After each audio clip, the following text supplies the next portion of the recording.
Well, it's time for the tactics meeting. And today we're lucky to have Angie Perez from CTEH here to talk to us about safety and community air monitoring, industrial hygiene.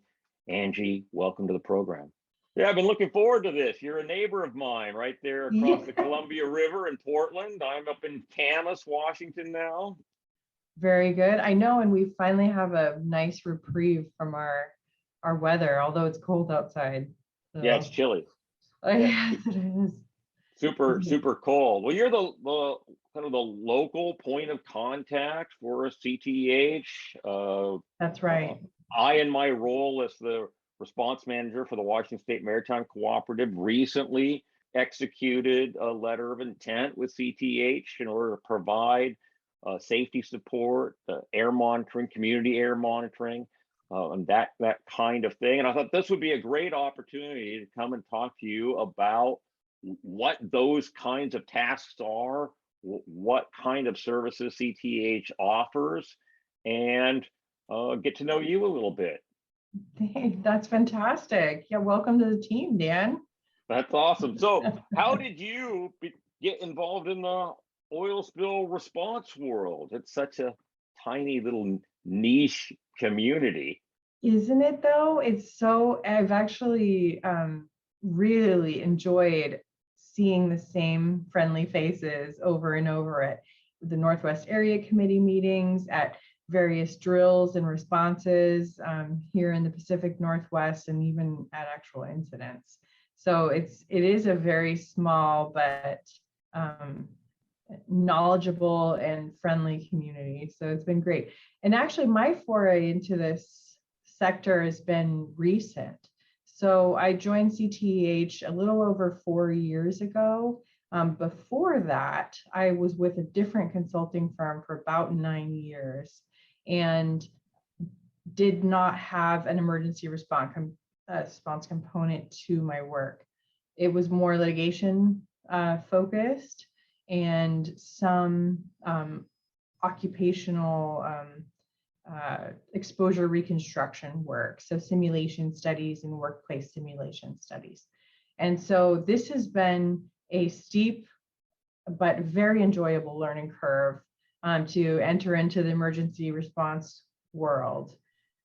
Before that, I got my PhD at Oregon State University. My PhD is in toxicology.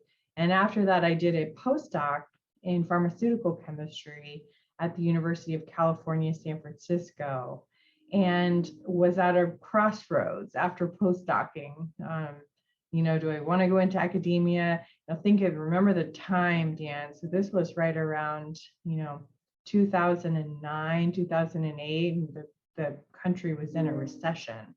So it was an interesting time to be looking for a job.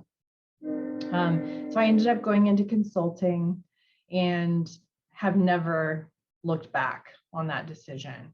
So it's no day is the same as the last day, as you know, and probably can appreciate. It's never a dull moment. And I've really enjoyed, my time, and I've learned a lot at all these companies. The emergency response work has been a very interesting component in addition to my professional experience. I started at CTEH, and I think it was a week after I started, I'd finished all of my training, which is extensive at CTEH. They have, there's many hours, your HAZWOPER training, all of your chemical specific trainings, etc. I finished that and I got a call and they said, hey, Angie, can you go to sample for lead down for a company along the Portland Harbor, one of the terminals? Can you go down and do some lead sampling down there? So it was not only air monitoring, but wipe sampling, etc. There was some interviewing of personnel. We did some palm swipes after certain activities. And so it was kind of trial by fire. So it was a fabulous experience. And I thought to myself, this is what I should have been doing all along. Really happy for it. So can you tell me a little bit about CTEH's monitoring capabilities? by way of introduction, CTEH stands for Center for Toxicology and Environmental Health. And it's an emergency response company primarily that was started about 25 years ago, I think 1997.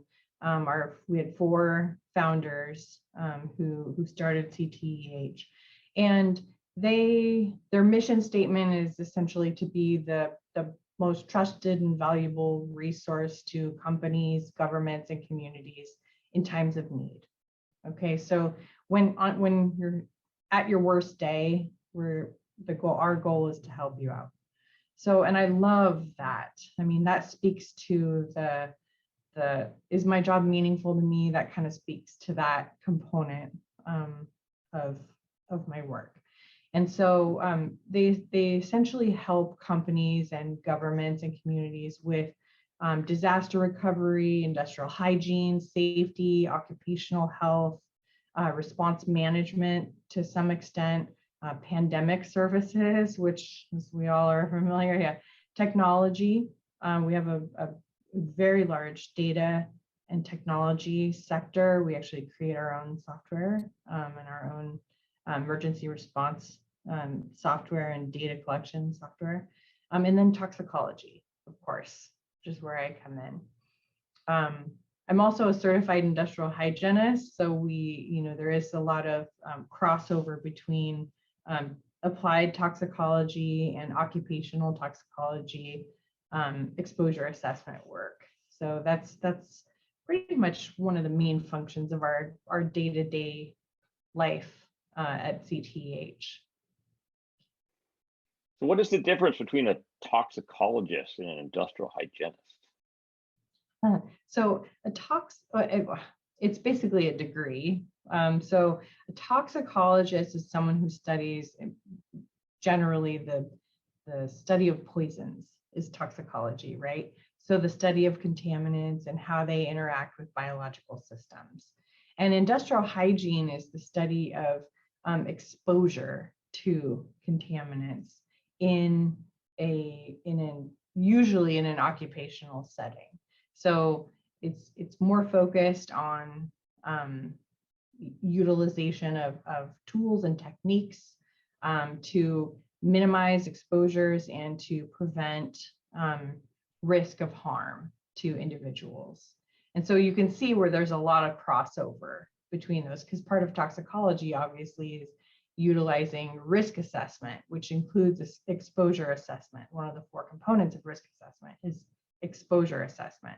So it's a really nice marriage between the 2 fields of study for toxicology and industrial hygiene to be able to not only evaluate exposures, but then provide meaningful conclusions and information to stakeholders about their potential risk of either the workforce or the community members. No, I don't see how you can possibly separate the 2. Right? Right. I mean, you just can't do it. I think I'm gonna mangle this quote a little bit. It was from Pericles, who said, "All substances are poisons. There is none that is not a poison. The difference between a poison and a remedy is dose and duration." Something like that, right? The dose makes the poison. That's the paraphrase version. For Paracelsus, the dose makes the poison. He's the father of toxicology. Right. I mean, water will kill you. Right? Salt will kill you. Too much sun will kill you. Aflatoxin in peanut butter might kill you if you eat please enough. That can't be true. I love peanut butter. No, you would have to eat so much peanut butter, and you would have to contain aflatoxin, which there are regulations against that in the US. So we rely on CTEH. I put together this letter of intent for CTEH so that I could call you, as you point out, in time of need, when we have a worst case discharge or something akin to that, where we may be producing vapors or contaminants that could affect the public or responders. We did a drill where you guys came out a few months ago and brought some area arrays out and set them up and did some mock monitoring. Can you talk a little bit about that kind of capability and why I'd want to deploy it? Oh, absolutely. Yeah. So for the majority of emergency responses, they require some sort of air monitoring data to help inform decision making. You know, whether you've established unified command or not, the airborne contamination is the primary immediate health risk in general in these emergency responses, and actually in non-emergency responses too. So air contamination, industrial hygiene, air contamination is the largest source of occupational exposures is via air.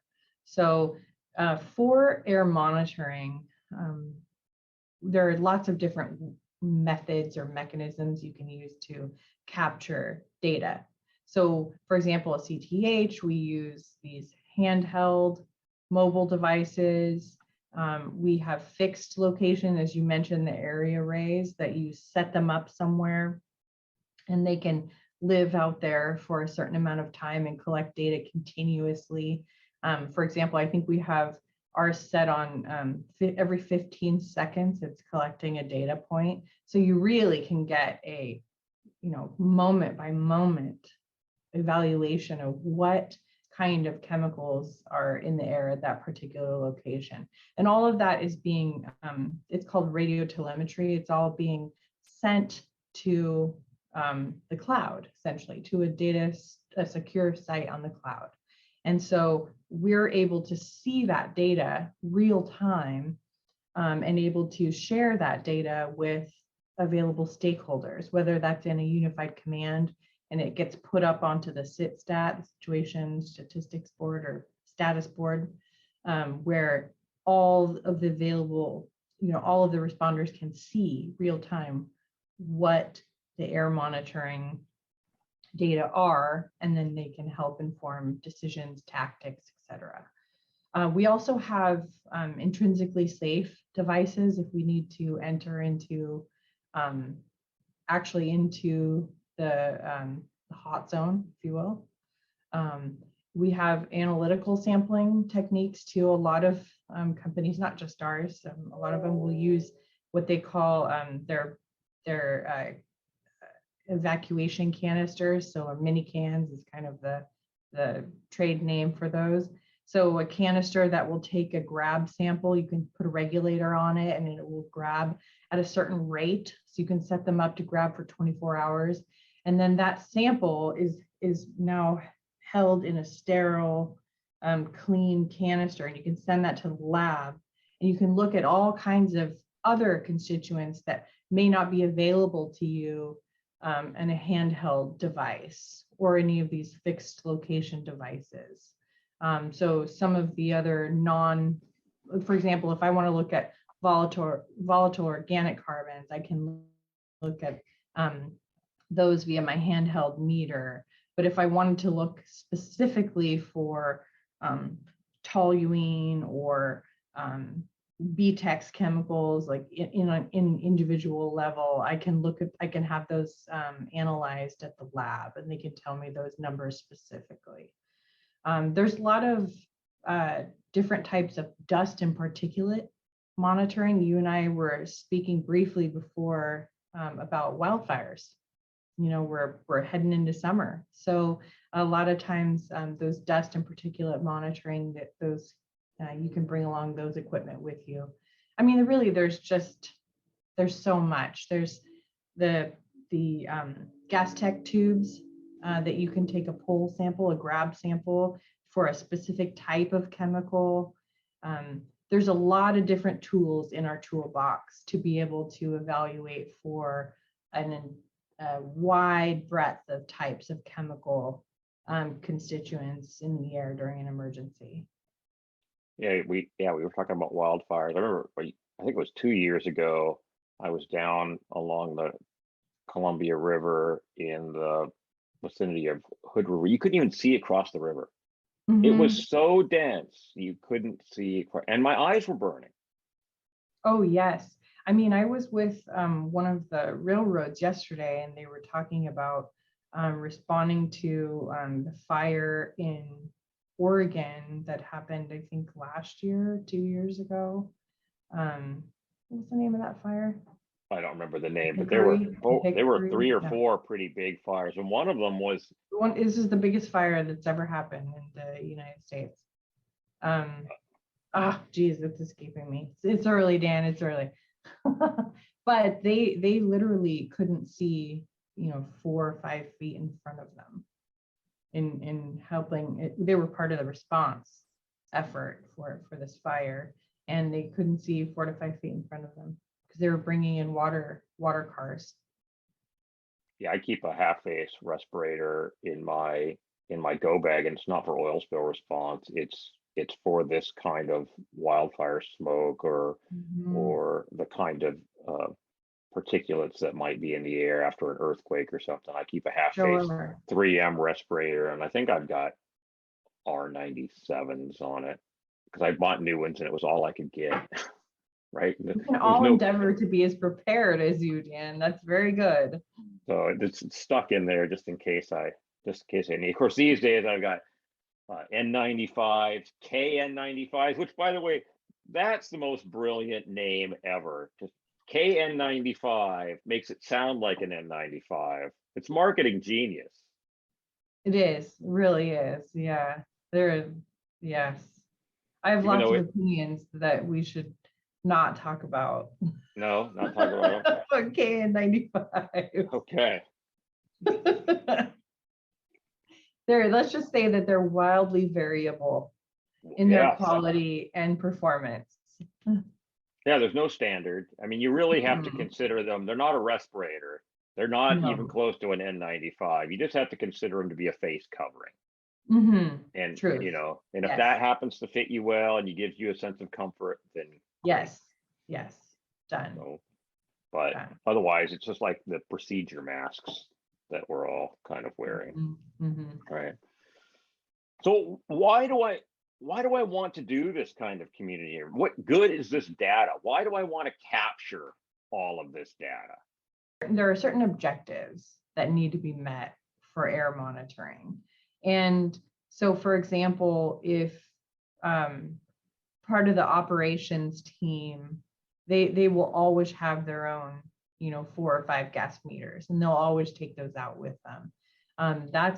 That's to inform themselves. There may be some micro climate areas where they want to evaluate if they move into let's say they're on water ops and they move into a section where there's high odor, they're going to want to take those readings for themselves.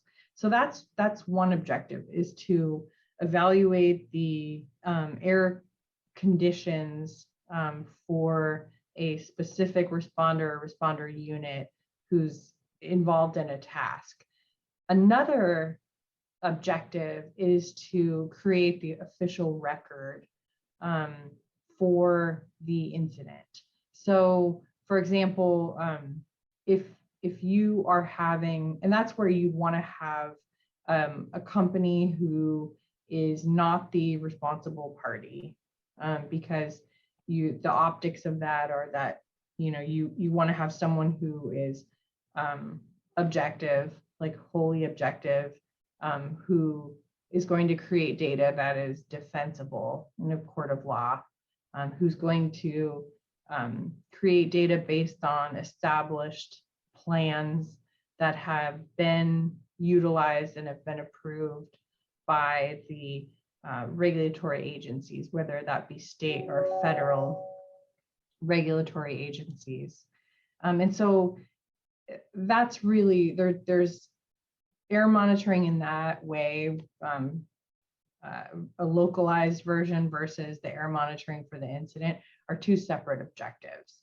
One thing I will say is that, if someone shows up to a site with a meter, you have to keep in mind too, not all meters are created equal, as you mentioned, okay? You don't know their maintenance schedule. So if you're planning on using your data from your meter, you better make sure that your meter has been maintained equally. You better have a calibration date. You better have the calibration results. All of your quality control results better check out. Did you calibrate it that day? Because first thing we do when we get to a site is calibrate our instruments every single time. So some people aren't even trained on how to read or correctly interpret results of an instrument. For example, let's say you're trying to apply a correction factor. You have a VOC result and you're trying to apply a correction factor for a particular chemical. So do you know how to look that up? I mean, do you know how to go to either Ray systems or Honeywell systems and look up that correction factor for that result? Do you have the right lamp in your PID to actually see something? I just had an example, a case, it's actually a litigation case, where someone was trying to look for ethylene dichloride in an air sample. And this ethylene dichloride requires the use of an 11.7 lamp. And this other industrial hygienist was saying that trying to apply a correction factor using a 10.6 lamp. And you can't even see, quote unquote, see ethylene dichloride using a 10.6 lamp.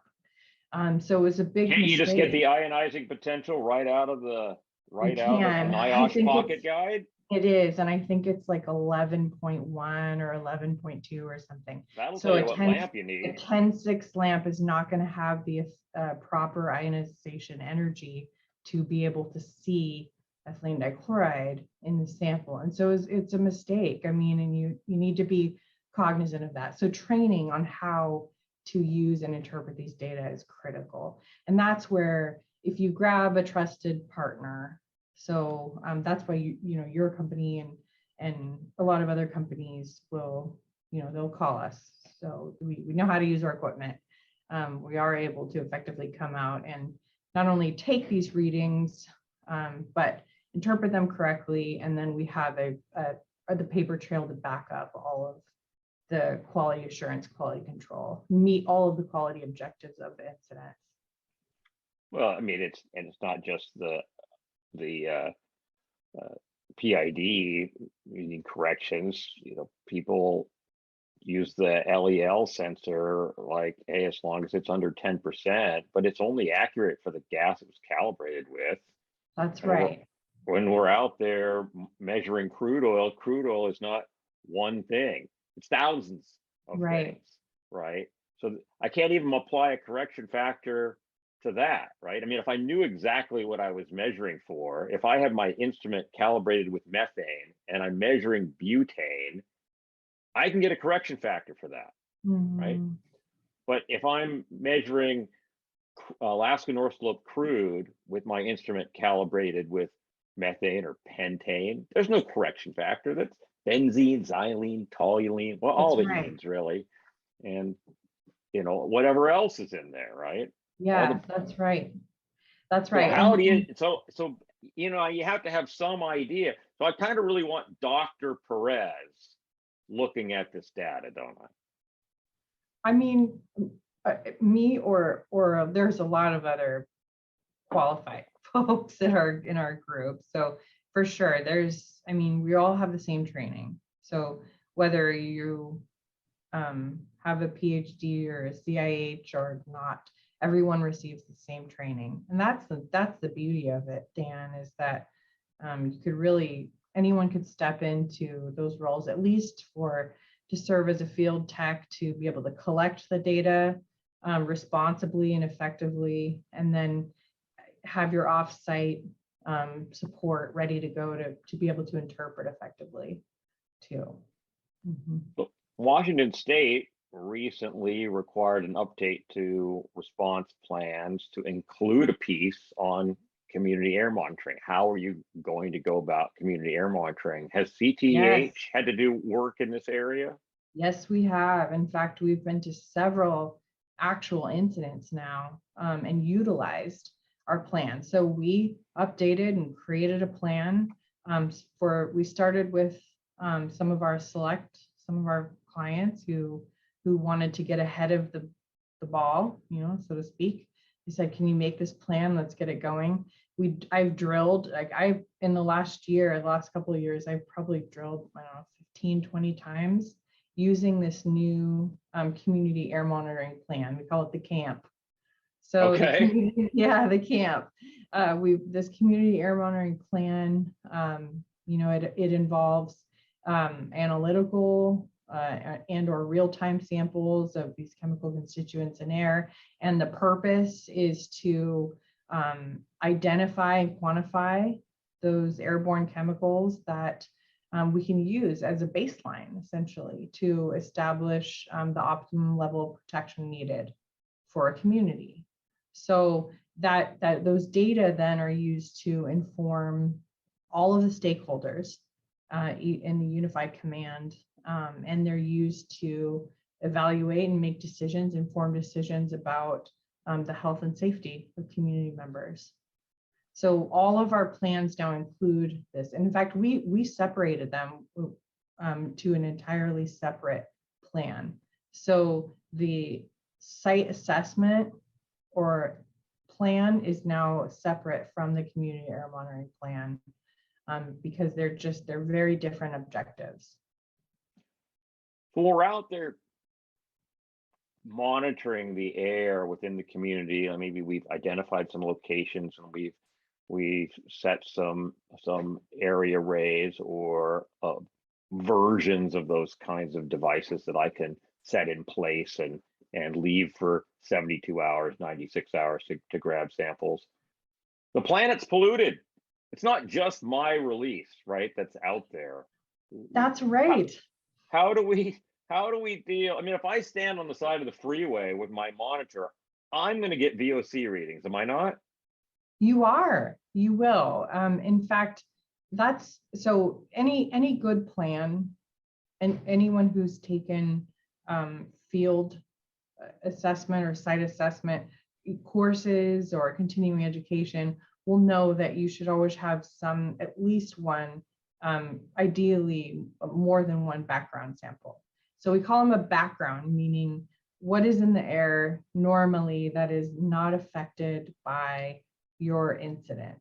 And so sometimes you have to go quite a distance away from the incident in order to be able to get an effective background concentration, which can be difficult. So for example, if you're down in California, there's a particular refinery that is pretty close to a large city, and you can go out on the street in the proximity to this refinery and there's traffic all around.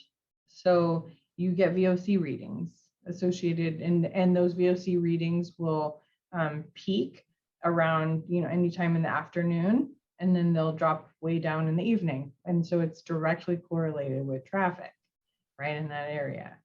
So you want to make sure that you get an effective background concentration and know what is associated with your response versus what may be associated with other sources, external sources to your response. Would it make sense then, if I'm a fixed facility, to do that kind of air monitoring in advance and establish over a period of time what my background readings are? Yes, Dan. In fact, they call it fence line monitoring. So a lot of companies have established what they call fence line monitoring to essentially they serve a lot of purposes. This type of fence line is just as you would imagine the word how it's described is setting up different types of air monitors along the property lines, to be able to understand what are the background levels of chemicals or constituents in the air near your facility. So you can monitor those. You can know whether they're seasonally affected. You can know whether they're affected by wildfires. moving into your area. There's a lot of different things. If you are a neighbor, if you're an adjacent neighbor to a different company, some of this fence line monitor can also help serve to inform them of a potential incident on their site too, on your neighbor's site versus on your site. So there's a lot of good things that can be, and good information that can be gleaned from this type of fence line monitoring, to be able to understand what are the backgrounds. So if I haven't done it in advance, it must be really difficult at the time of an event to go ahead and try to establish that background. It's in the horse has left the barn, so to speak. Yes, yeah, it can be. It can be. That's where you really have to rely upon mobile roaming or mobile metering, if you will. So you have to have people there who can go to find, move to a location where you wouldn't have an impact from your chemicals, and then establish a baseline. Where would the CTEH personnel doing this work fit into the command post, into the incident command structure? Would I put you, if I activate you for my response, do I put you in the environmental unit? Do I put you in safety? Where do you fall? It depends on what state you're in, Dan, because as you know, Washington Department of Ecology tends to put community air monitoring into the environmental unit. However, in most other states, we end up being in safety. So it kind of depends on where you are. It makes a lot of sense. What I usually do, either on drills or responses, is we'll set up in the environmental unit, and then I'll have a liaison. If I have a partner with me, we'll essentially straddle safety and environmental unit, and be in constant communication with the two units, so that everyone is kept informed of any changes in air monitoring. So are you a strike team? Are you a task force? I mean, you're within either safety or environmental, but you kind of your own unit lead. How does that work? I know it's interesting. So I created a communications flowchart just for this, just to be able to explain so our official home is typical for community air monitoring. Our official home is typically an environmental unit, usually for Oregon, Washington, California. But then the reporting requirements, we report directly to environmental unit lead. We also report directly to safety officer, for the incident. So it's as per the requirements for the Washington Community, for the camp, the Washington Community Air Monitoring Plan, you have to have a reporting requirement. So you have to say who you're going to report to. And it's a really good way to just keep everybody honest. Make sure you're doing what you need to do during an incident. You're telling the people that need to know, keeping everyone informed of the community air monitoring results. So yeah, there's definitely reporting to safety. There's some reporting to field operations as well, especially when you're talking about community air monitoring. So if you have a field lead too. So if you see data coming in a certain area that reflects increasing concentrations, you may send and deploy additional resources to that particular area to make sure that we understand the scope and the scale of the chemical readings that we're seeing. Does the situation unit leader often give you a piece within situation briefings to speak about community air monitoring, or do you pass that information to the situation unit leader and let them brief out on your behalf? Both. It depends on the response. Oftentimes, so I responded to an incident in Washington State about a year ago, right near Christmas, and so I was one of the first people there. So I was there very early, And so it was me briefing everybody for about a day. So and actually in drills, it's both too. So in drills, we definitely have reported directly. I've spoken in tactics meetings, spoken in press conferences. It's all over the place. So it depends on who it is from CTEH that's there. It depends on the client. Some clients have a really well established incident management structure within their company, and they have people who train and drill for these particular roles in the IC in the incident command structure, and then other companies that don't, and they just want you to take over and help them, and that's fine too. Both work. When you arrived early on scene, what do you bring with you? Are you carrying some handheld monitors? What's your go kit look like? My go kit, okay, so my go kit, I usually have a multi-ray from my 4 gas meter. I have a PPB ray. Sometimes I'll carry various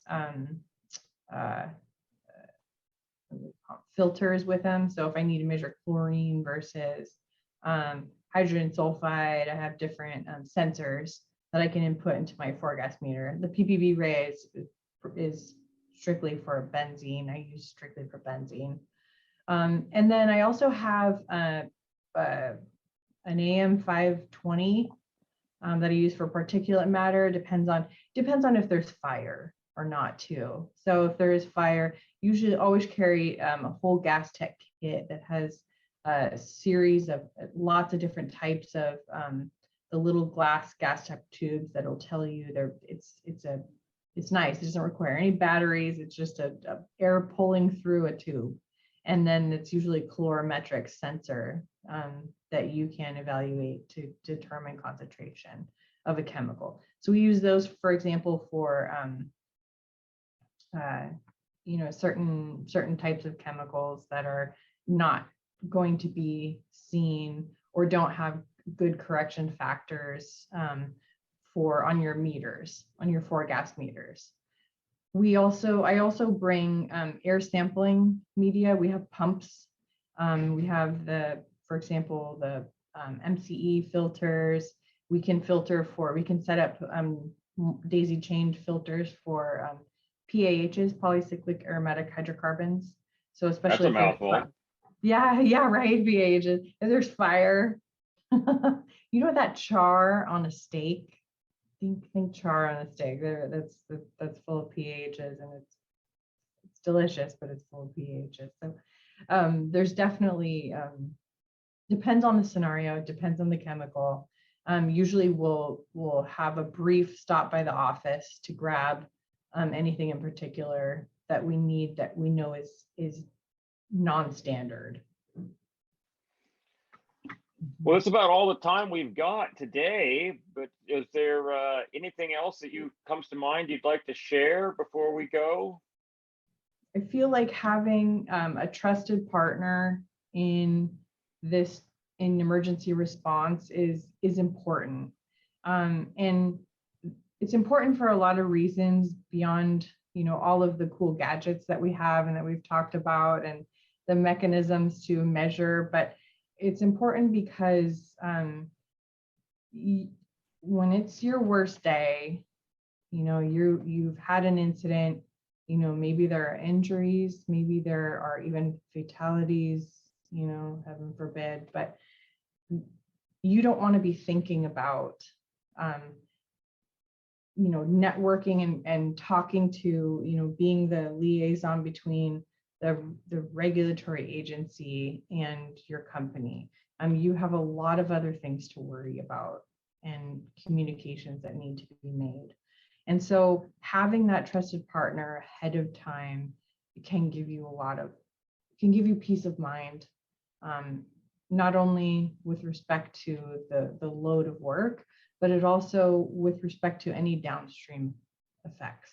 so at minimizing your liability later on. If you have somebody who's going to create a very robust sampling plan for you, who's going to create, defensible data that can be shared rapidly with all of the stakeholders, that can be used to make informed decisions for the particular incident, is invaluable. So I think, I guess what I've learned through my time at CTEH is how important it is for us to be responsive to our clients and to be cognizant of all of the different stresses and pressures that are being put on them during an incident, and to be able to help them as best we can. So it's been really gratifying experience to be able to work in this space. I like that phrase, defensible data. Defensible, right? Defensible data. People show up with an air monitor in their hands, and as you pointed out early in the program, I don't know when it was calibrated. I don't know what the condition of the sensors are. I don't know what the level of training the operators had. I was down in Louisiana after Katrina, and we were doing some tank cleaning after the barges had Louisiana light sweet crude in. I mean, we knew what the contaminant was. They'd been full of crude oil. Now we're going to do tank cleaning, and these people have been hired to do the work. And these tanks are about 60 feet deep. They got like 10 feet of sample hose. Oh, wow. Right. And we all know that the vapors coming off of petroleum hydrocarbons are all heavier than air. So where's the hazard going to be? Bottom of that tank. But that's not what they're measuring for. And I asked them when they calibrated the instrument, and they're like, what? And so there you are. Right. That's not defensible data. It's not defensible. Right. That's the way that's how people get seriously injured. That's how they died. That's how we get these confined space accidents every year, like the one in Florida 2 years ago, where 3 workers all died. They responded to the community complaints of rotten egg odor coming from a stormwater drain. And they opened up the stormwater drain like, that stinks. Wait, oh, not so much anymore, right? Hydrogen a little training. Hydrogen sulfide. Yep. Yeah, right. They numbed out their olfactory nerves. They didn't smell anymore. It wasn't gone. And one after the other, they went down into this space, and all 3 of them died. So, oh my gosh, that's terrible. Training and defensible data is what it's all about. That's why I have a contract with CTEH, and why I'm excited to be including you in our drills and exercises going forward. Thank you, Dan. I appreciate that. Dr. Angie Perez, thank you so much for taking the time to be with us on the tactics meeting. Thank you for inviting me. It's been fun.